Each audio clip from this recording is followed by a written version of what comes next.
하나님의 말씀 고린도전서 10장 1절에서 6절까지입니다. 고린도전서 10장 1절에서 6절까지 제가 하나님의 말씀을 읽어드리겠습니다. 10장 1절입니다. 형제들아, 나는 너희가 알지 못하기를 원하지 아니하노니 우리 조상들이 다 구름 아래에 있고 바다 가운데로 지나며 모세에게 속하여 다 구름과 바다에서 세례를 받고 다 같은 신령한 음식을 먹으며 다 같은 신령한 음료를 마셨으니 이는 그들을 따르는 신령한 반석으로부터 마셨음에 그 반석은 곧 그리스도시라. 그러나 그들의 다수를 하나님이 기뻐하지 아니하셨으므로 그들이 광야에서 멸망을 받았느니라. 6절 함께 합니다. 이러한 일은 우리의 본보기가 되어 우리로 하여금 그들이 악을 즐겨한 것 같이 즐겨하는 자가 되지 않게 하려 함이니. 아멘. 오늘은 우리 한정건 목사님 나오신 말씀을 증거하실 텐데요, 바다를 건너는 세례라는 제목으로 말씀을 전하실 때에 우리 사랑 성도들이 믿음으로 말씀을 잘 받고 또 깨닫기를 기도합니다.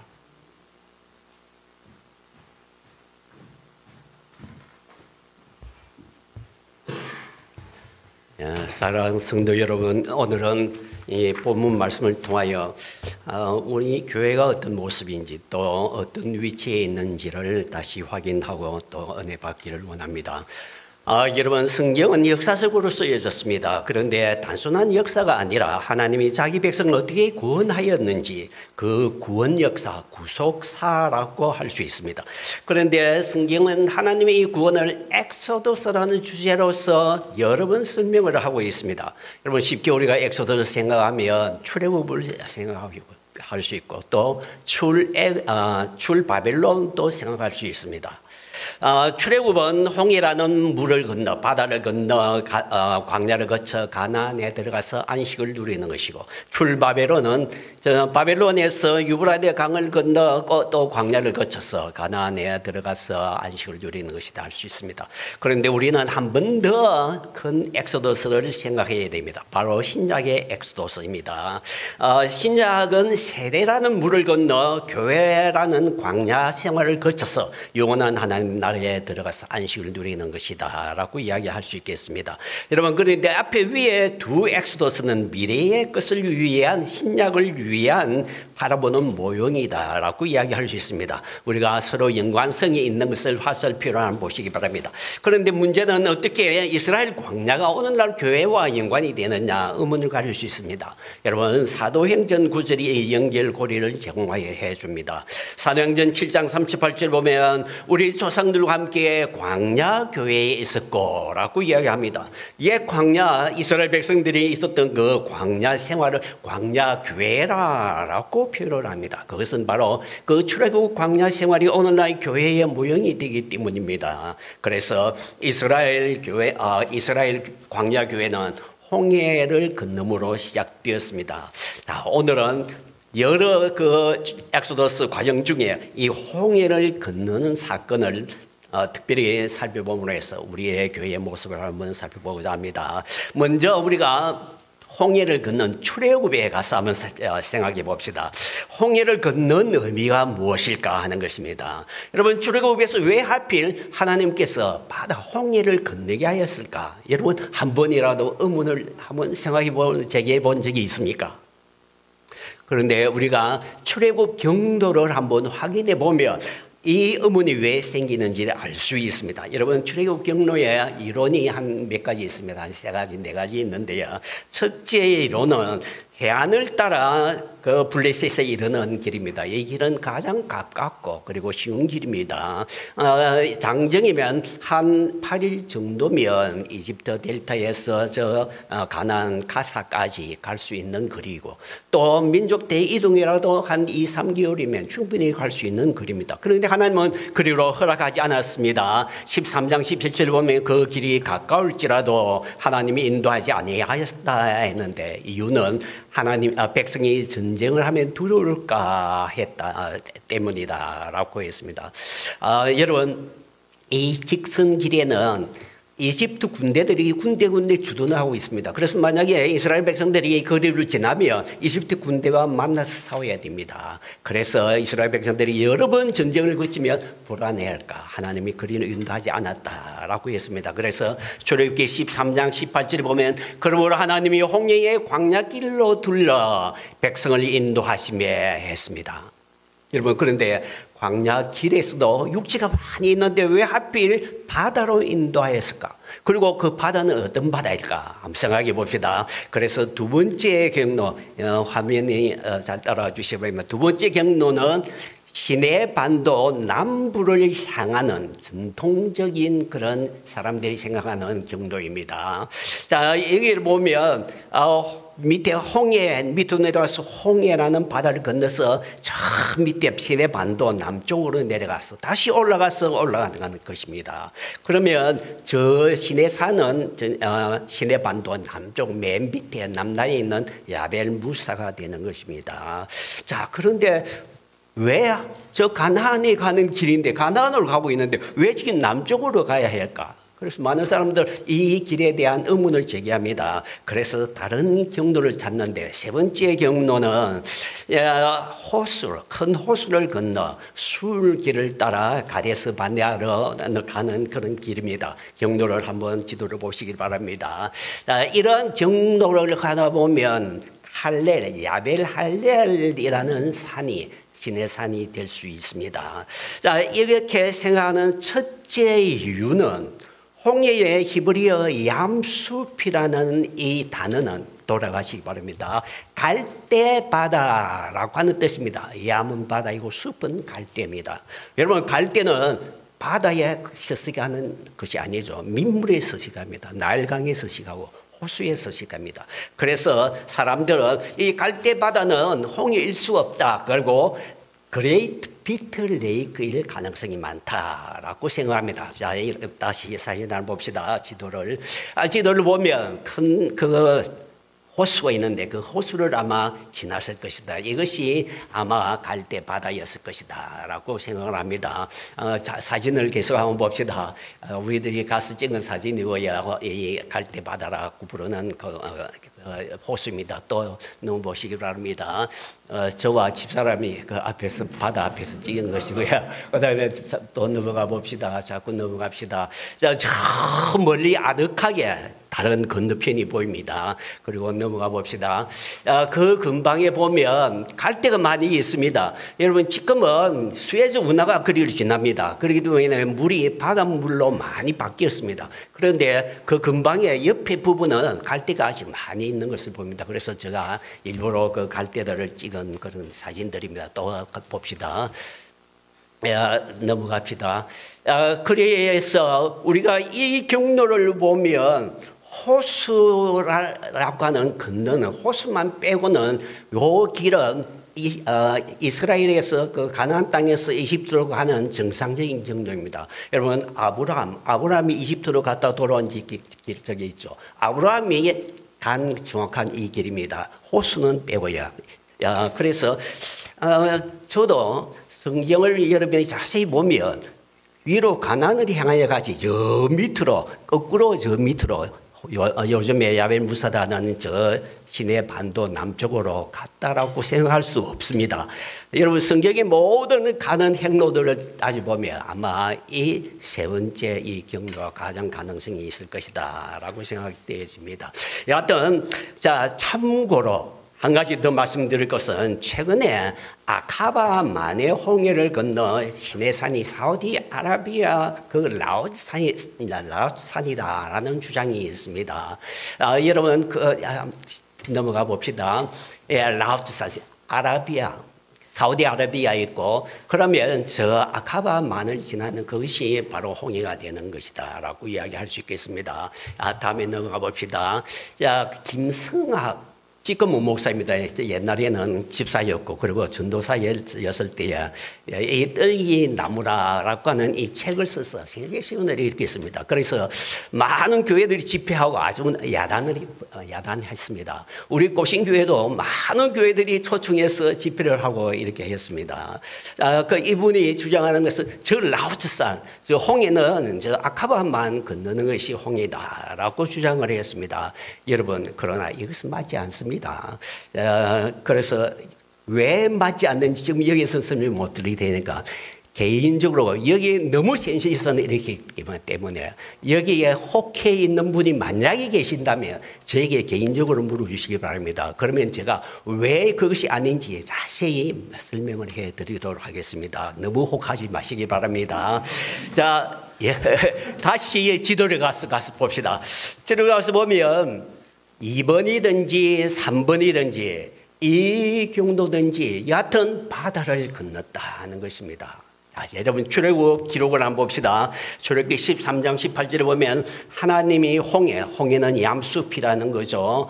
홍해의 광야길로 둘러 백성을 인도하시며 13장 21절에 여호와께서 그들 앞에서 가시며 낮에는 구름 기둥으로 그들을 인도하시고 라고 이야기했습니다. 여러분, 이 넓은 사막에 육지를 놓아두고 왜 하필 바다로 인도하였는지 계속해서 의문이 됩니다. 여러분, 다른 지도를 다시 확인해 봅시다. 여러분, 그 호수라고 해도 제가 잘못한 것이 그 초록 색깔은 이상하게 나옵니다. 그런데 내가 초록 색깔을 없애야 되는데 그걸 생각 못하고 그래서 죄송합니다. 여러분, 호수라고 하면 저 밑에 있고 그리고 또 그 여러 전체 중에 보면 주먹만한 정도입니다. 그리고 홍해는 더 밑에 있습니다. 그런데 그 넓은 육지를 놓아두고 왜 하필이면 하나님이 그 바다 그 호수나 아니면 그 밑에 홍해로 인도하였을까 하는 의문이 계속 드는 것입니다. 그래서 너무나 유해의 길입니다.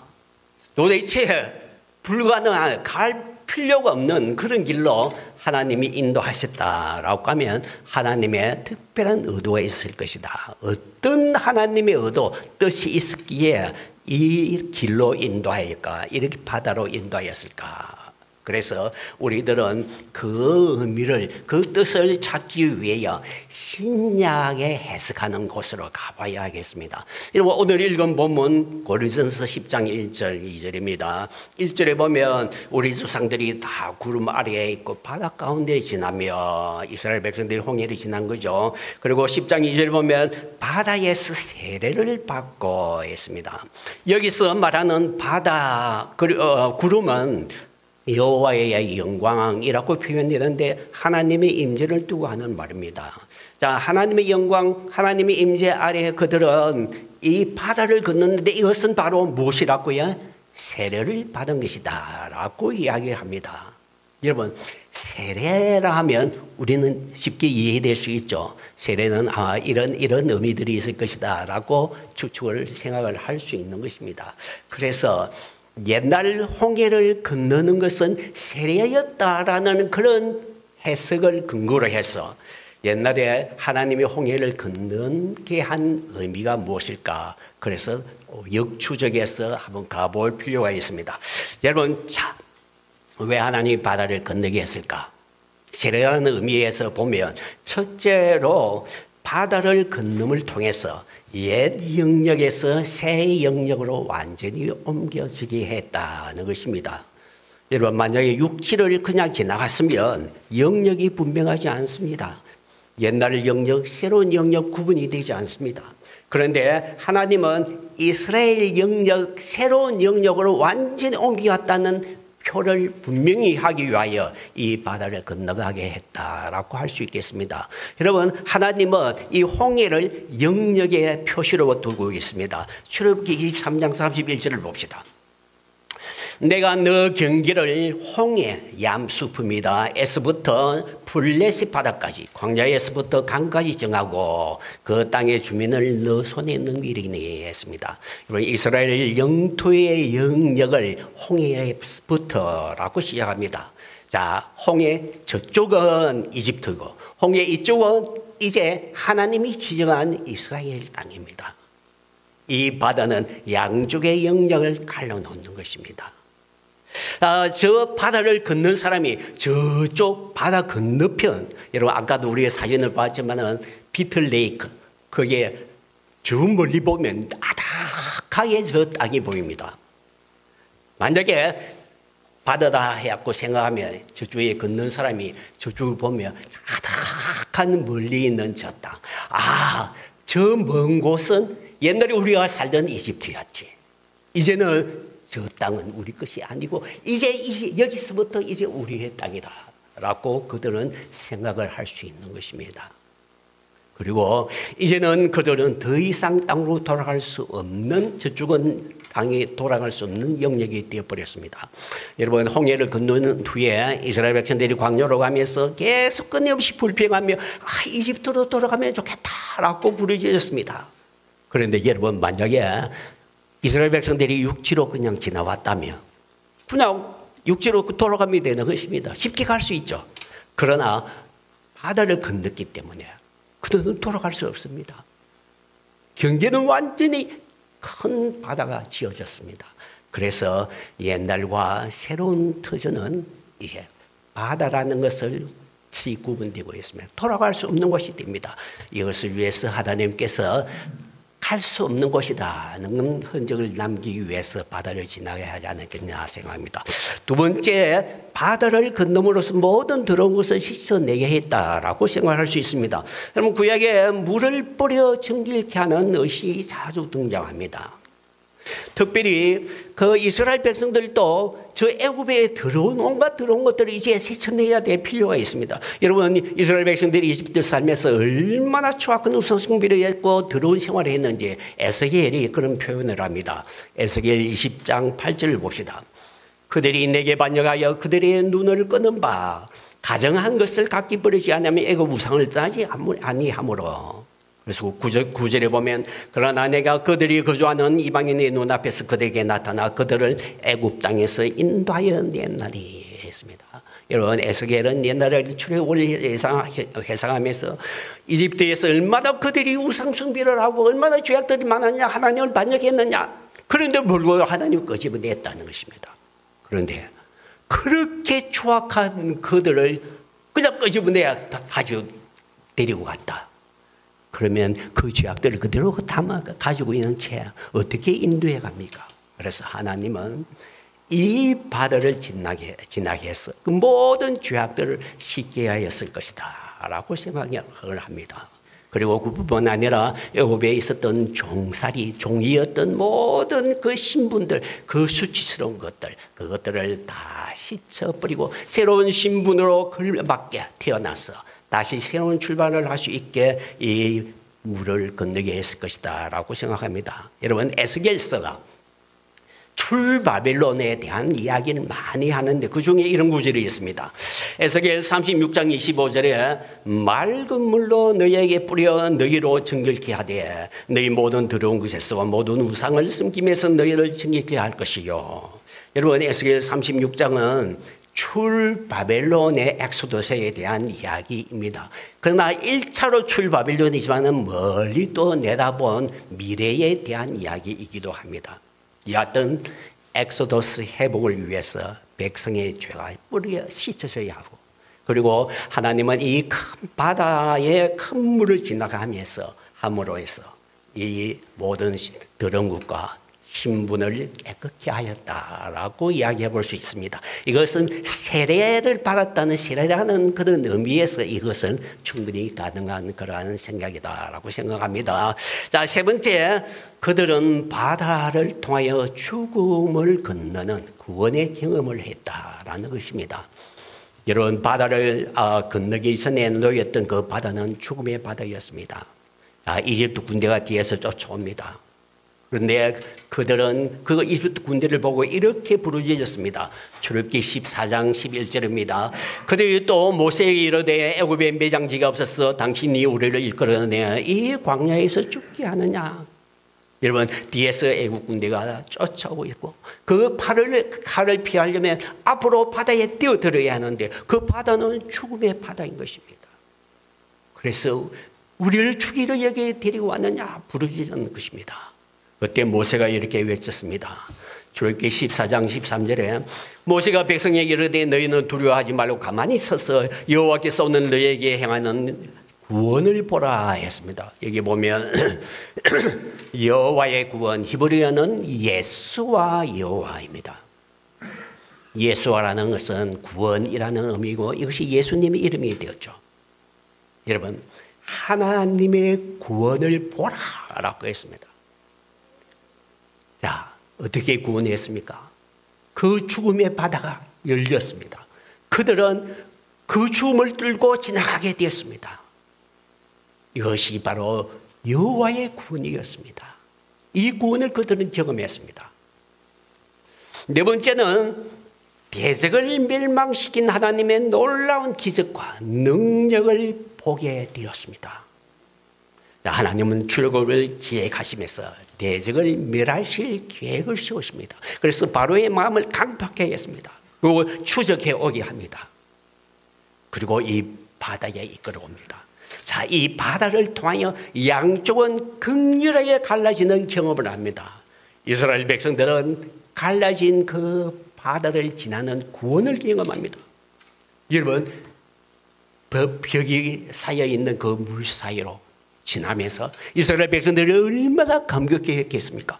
와, 이 물이 이와 같이 벽이 됐다. 우리는 이리 통과해서 저 구름이 우리를 이끌고 여기 통과하면서 우리는 구원을 받는다. 그런데 이집트 사람들은 어떻게 되었습니까? 또 같이 들어왔습니다. 그러나 하나님이 그들을 쳤습니다. 물이 덮쳤습니다.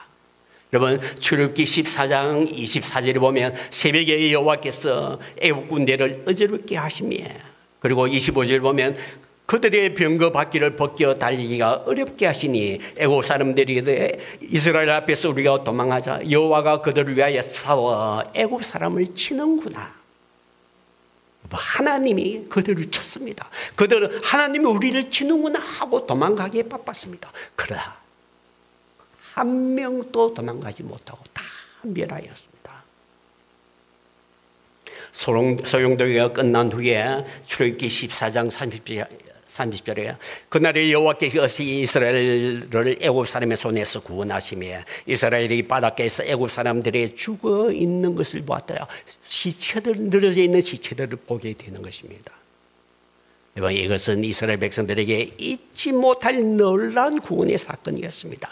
자기들은 구원이고 저 애굽 사람들이 멸망받는, 하나님이 쳐서서 그들이 물부짖으면서 죽는 그 모습을 똑똑히 본 것입니다.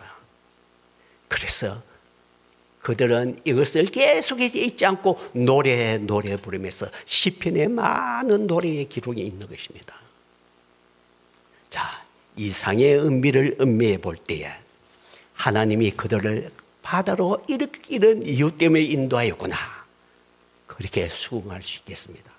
그러나 우리들은 그것만으로는 부족하다라고 생각합니다. 왜냐하면 너무나 비정상적인 행동이었기 때문입니다. 그래서 그것만 가지고 하나님이 바다로 인도했을까? 그 많은 육지를 놔두고 바다로 하필 인도하였을까? 진짜 더 큰 이유가 있지 않을까 생각해 보는 것입니다. 그래서 그것을 찾기 위해, 그 이유를 찾기 위해 다시 신약으로 가봅시다. 이번 오늘 읽은 본문 다시 가봅시다. 고린도전서 10장 1절부터입니다. 형제들아, 나는 너희가 알지 못하기로 나노니 우리의 조상들이 다 구름 아래에 있고 바다 가운데로 지나며 모세에게 속하여 다 구름과 바다에서 세례를 받고, 또 3절에 다 같이 신령한 음식을 먹으며 만나를 먹었죠. 4절에 다 같이 신령한 음료를 마셨으니 반석에서 물을 마셨죠. 그리고 6절입니다. 이런 우리의 본보기가 되어라고 했습니다. 여러분, 출애굽의 여러 사건들은 오늘 우리 교회의 본보기가 되었다, 본보기라고 표현했습니다. 그런데 여기 아주 중요한 단어가 등장합니다. 본보기, 영어로 example이라고 번역이 되었습니다. 그런데 이 본보기의 헬라어는 티포스입니다. 이 헬라어가 다시 나오지 않네요. 내가 열심히 고쳤는데 다시 돌아갔네요. 티포스, T가 영어로 바뀌었네요. 여하튼 티포스라고 하는 이 헬라어는 흔적, 그림자, 예표, 모형이라는 의미입니다. 여러분, 여기에서 타이폴로지라고 하는 이 티포스라는 헬라어에서, 여기 나오는 이 티포스라는 헬라어에서 타이폴로지라고 하는 신학적 용어가 생깁니다. 타이폴로지는 뭐냐면 구약의 이러한 그러한 사건들은 예표 혹은 모형 혹은 그림자이고 진짜 예수님께서 참의 것을 이루었다라고 하는 것입니다.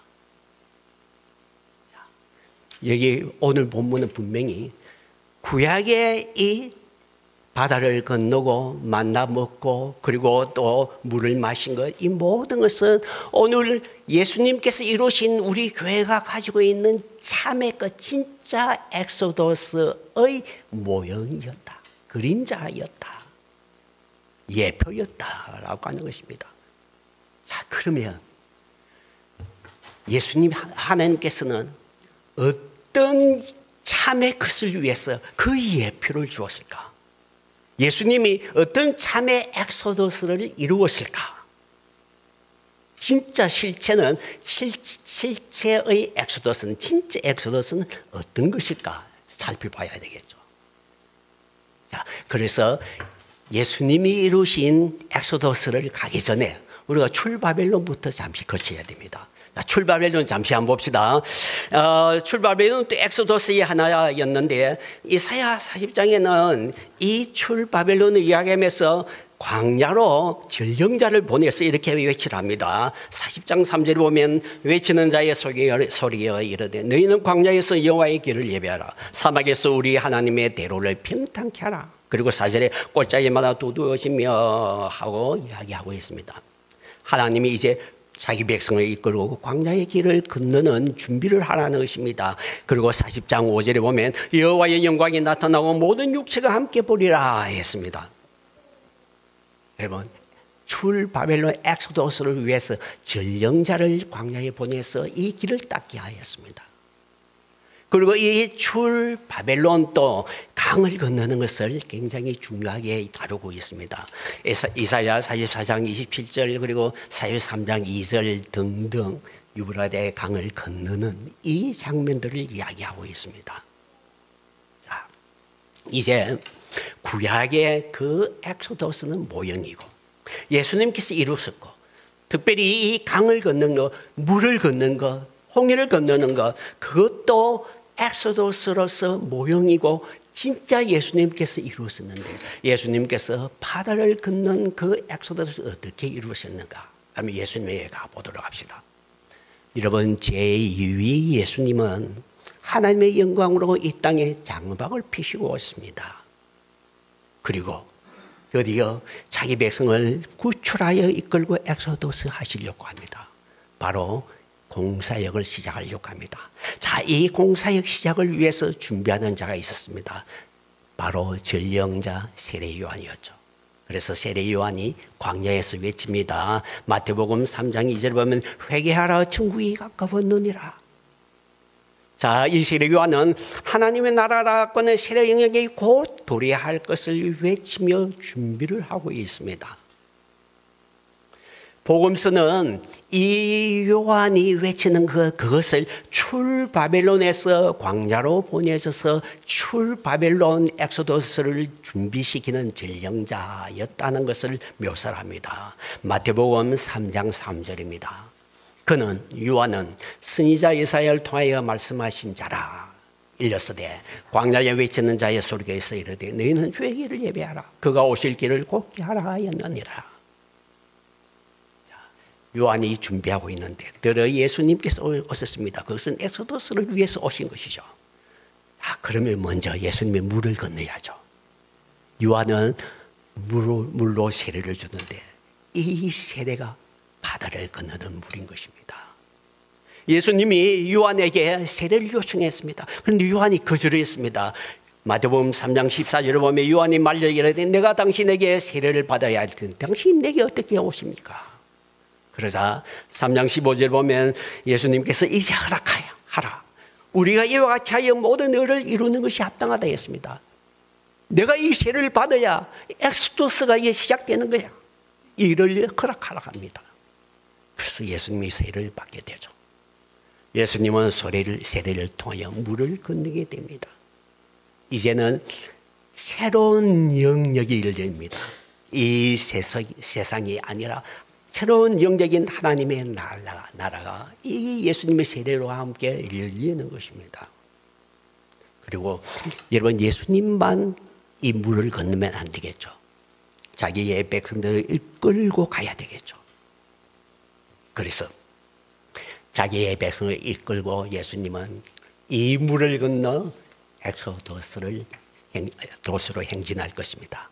자, 그러면 예수님의 제자들인 우리가 어떻게 우리도 세례를 통하여 예수님과 합류하여 이 엑소더스를 함께 진행하느냐, 예수님의 이 엑소더스를 우리가 어떻게 합류하느냐, 우리에게 세례라는 것은 어떤 의미가 있느냐, 그것을 살펴보도록 하겠습니다. 여러분, 세례를 통한 성도의 엑소더스에 참여를 봅시다. 자, 먼저 세례라는 것은 지금 우리는 물을 뿌려서 세례를 줍니다. 그러나 원래는 물속에 들어가는 것이 침례였습니다. 그것이 점점 변해서 간편화되어서 물을 그냥 끼얹는 거죠. 그러나 진짜 세례는 물에 들어갔다가 나오는 것이다라는 것을 염두에 두고 우리가 물 뿌리는 세례를 받았지만 물속에 들어갔다가 나온 것과 같은 것이다 라는 것을 전제를 하고 세례를 살펴야 됩니다. 자, 우리가 그 홍해 사건과 결부해서 세례는 나에게 어떤 의미가 있을까? 자, 살펴봅시다. 첫째로 세례를 통한 우리는 옛 영역에서 새로운 영역으로 옮겨졌습니다. 여러분, 출애굽 때에 큰 바다 이쪽 저쪽 다른 영역이었죠. 건너가서는 이제 하나님이 지정한 그 하나님의 이스라엘의 새로운 영역이 되었습니다. 세례를 통하여도 우리도 물에서 올라온 물을 통하여 새로운 영역으로 완전히 옮겨졌습니다. 여러분, 에베소 2장 5절에서 6절에 보면 허물로 죽은 우리를 그리스도와 함께 살려서 또 함께 일으키사 예수 안에서 함께 하늘에 앉으시니, 우리는 세례를 통하여 예수님과 함께 하늘에 앉는 하늘나라에 속한 자가 되었습니다. 이 세례라는 것은 세속의 영역에서 우리를 하나님의 나라의 영역으로 완전히 옮겨 놓았습니다. 그리고 그 사이에는 큰 바다라는 물이 있습니다. 강력이 엄청 큽니다. 더 이상 그리로 돌아갈 수 없습니다. 자, 두 번째 세례의 의미는 모든 더러운 것을 씻고 깨끗해지게 되는 것입니다. 자, 여러분, 세례가 회개하는 것과 그리고 죄 씻음에 대한 것이라는 걸 성경에 많은 곳에 있죠. 예를 들어서 사도행전 2장 38절에 보면 베드로가 이르되 회개하여 세례를 받고 주의 사함을 받아라. 그리고 22장 16절에 보면 주의 이름을 불러 세례를 받고 너희 죄를 씻으라 라고 했습니다. 여러분, 우리가 물에 들어가서 올라오는 순간 물속에 우리의 들어온 죄악들을 다 내려놓고 이제는 올라온 우리들은 깨끗이 죄에서 씻은 몸이 되었습니다. 옛날에 비잔틴 시대에 에베소 같은 그런 교회에 세례를 줄 때 그 물을 옷을 벗고 지나게 하고 물속에 들어갔다가 나오는 사람에게 흰 가운을 입혀주었습니다. 그것은 이제 너는 깨끗한 몸이 되었다는 것을 상징하는 그런 의미요, 깨끗한 옷을 입혀준 것입니다. 세 번째, 우리는 세례를 통하여 죽고 사는 경험을 하게 됩니다. 여러분, 홍해를 건너기 전에 바다는 죽음의 바다였습니다. 그것을 통과했다는 것은 죽음을 지났다는 것, 통과했다는 것입니다. 여러분, 예수님이 세례를 받으러 물속에 들어갔다는 것은 자신이 앞으로 죽는 것을 상징하는 것이고, 올라왔다는 것은 예수님이 다시 살아나는 부활하는 것을 상징하는 것이었습니다. 그런데 로마서는 우리도 세례를 통해 예수님과 함께 죽고 함께 살아나는 것을 이야기하고 있습니다. 로마서 6장 3절을 봅시다. 물론 그리스도 예수와 합하여 세례를 받은 우리는 그의 죽으심과 합하여 세례를 받은 줄을 알지 못하느냐. 6장 4절에 그러므로 우리와 그의 죽으심과 합하여 세례를 받음으로 그와 함께 장사되었고 했는데, 여기에 에이스를 합하여라는 말이 계속 등장합니다.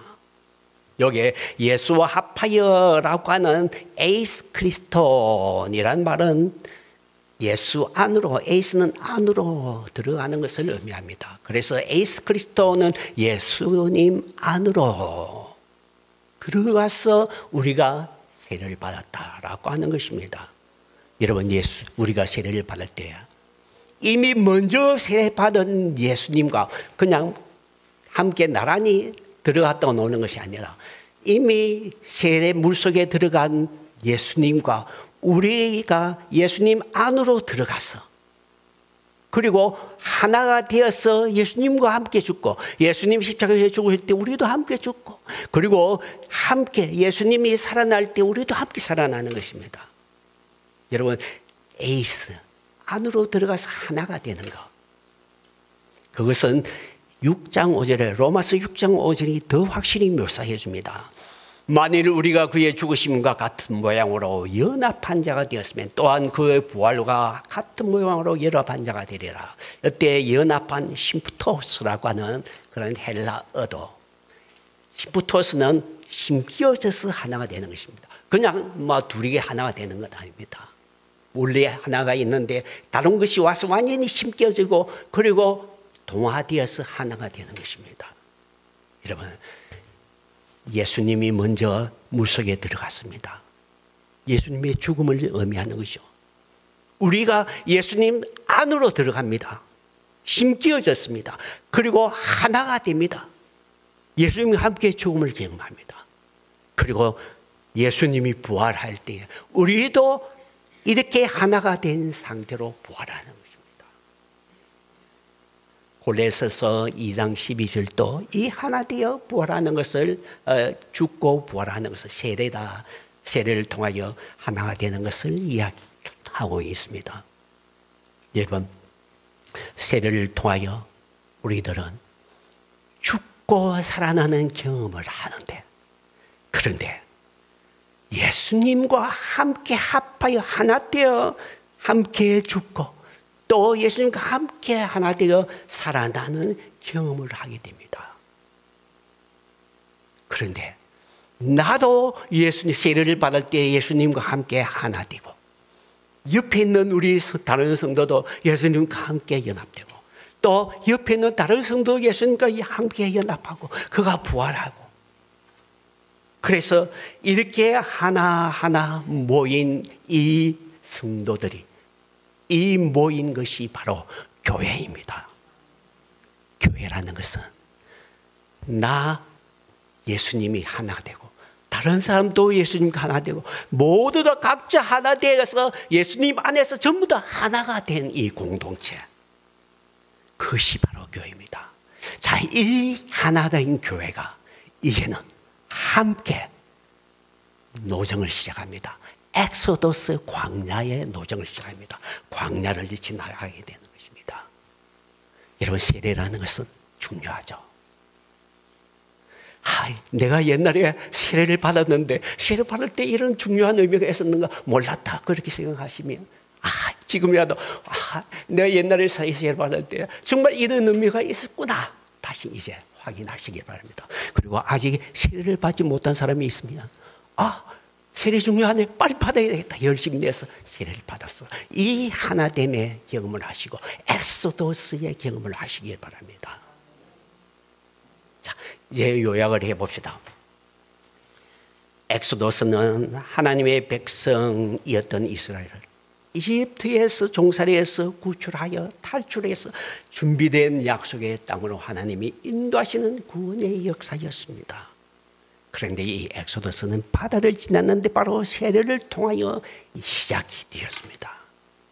그리고 광야를 거쳐 행진을 하는 여정이 바로 광야교회, 오늘 우리 교회입니다.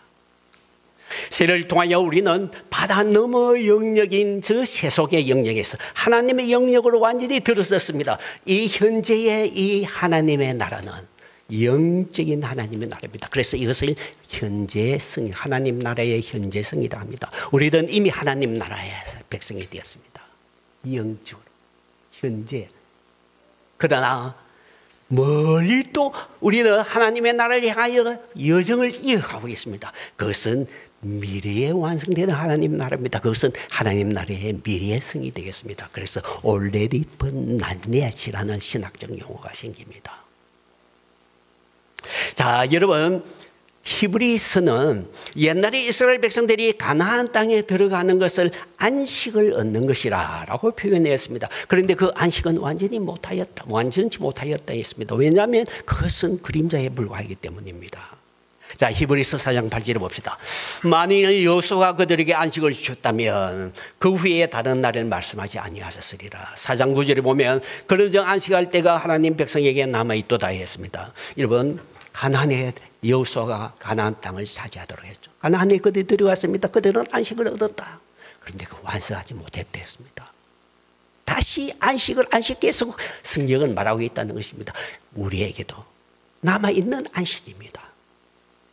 그래서 우리는 저 남아있는 영원한 안식을 향하여 가고 있는데 먼저 세례를 받고 이제 죽음을 경험하고 그리고 예수님과 하나 되어 예수님과 함께 예수님을 따라서 엑소더스를 진행하고 있습니다.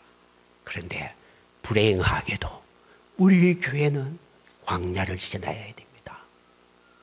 광야에서 공급해주는 만나를 먹고 즉 말씀으로 그리고 또 반석에서 나오는 물을 마시면서 좀 성령의 생수를 마시면서 차임차게 나가야 되겠죠. 그러나 그렇게 즐거운 것만 있는 것 아닙니다. 광야에는 유혹이 있습니다. 이스라엘 백성들은 줄기차게 반복하여 반란을 하고 돌아가자 외쳤습니다. 불평하였습니다. 신약에 우리도 마찬가지인 것입니다. 여러분, 예수님이 세례를 받으시고 광야로 가서 시험을 받았죠. 우리도 광야에서 엄청 큰 시험을 받을 것입니다. 그래서 히브리서는 다음과 같이 경고합니다. 히브리서 3장 18절에 보면 하나님이 누구에게 맹세하사 그의 안식에 들어오지 못하려 하였느냐 곧 순종하지 아니하던 자들이 아니냐. 옛날에 이스라엘 백성들이 순종하지 못함으로 그들은 안식에 들어가지 못하였다는 것입니다. 그래서 4장 1절에 히브리서 4장 1절입니다. 그러므로 우리는 두려워할지니 그의 안식에 들어갈 약속이 남아있을지라도 너희 중에 혹시 이르지 못할 자가 있을까 합니다. 여러분, 우리에게도 끊임없이 유혹이 있을 것입니다. 옛날이 더 좋다. 저 세상이 저렇게 좋은데. 그러나 여러분, 우리는 바다를 건넜습니다. 저 넘어 까마득한 저 넘어 돌아갈 수가 없습니다. 큰 바다를 건넜기 때문에 돌아갈 수 없다는 것을 명심해야 됩니다. 그리고 또 명심해야 될 게 있습니다. 우리들은 주님과 한 몸이 되어 바다를 건넜습니다. 이제 주님과 한 몸이 되어 이 교회라는 공동체가 함께 가고 있습니다. 그러면 주님이 우리가 돌아가도록 놔두겠습니까? 주님은 딱 붙들고 우리를 계속해서 인도해 가겠죠. 그래서 영원한 안식까지 예수님은 분명히 우리를 이끌어 갈 것입니다. 그럼에도 불구하고 끊임없이 우리에게 유혹이 있을 것이다. 염두에 두고 이 광야 걸어가야 되는 것입니다. 그런데 한 가지 다루지 않는 것이 있습니다.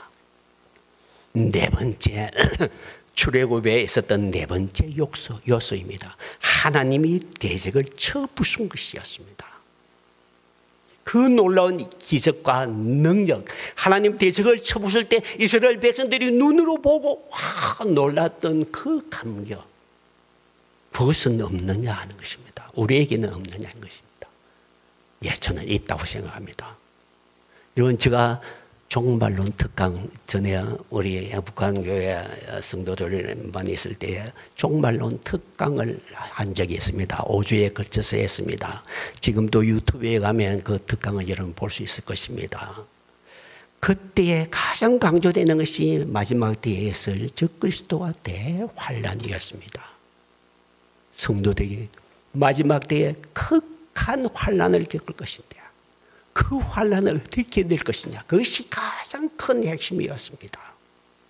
얼마나 어려운 환난이겠습니까? 얼마나 끔찍하겠습니까?